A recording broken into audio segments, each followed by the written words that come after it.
So someone is leaning in for a kiss, but you aren't ready or interested.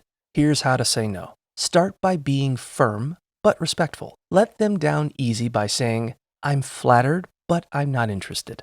Or, "I love our friendship, but I'm not ready for that."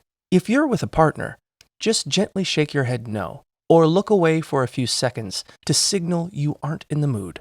To prevent the situation entirely, avoid being alone together in intimate settings and stick to public places. You can also divert their attention by talking about something unrelated or even sucking on a lollipop to keep your mouth occupied.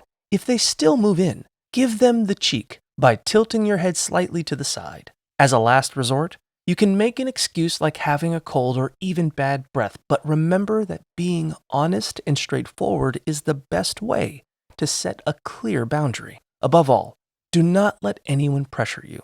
Only kiss someone when you truly want to.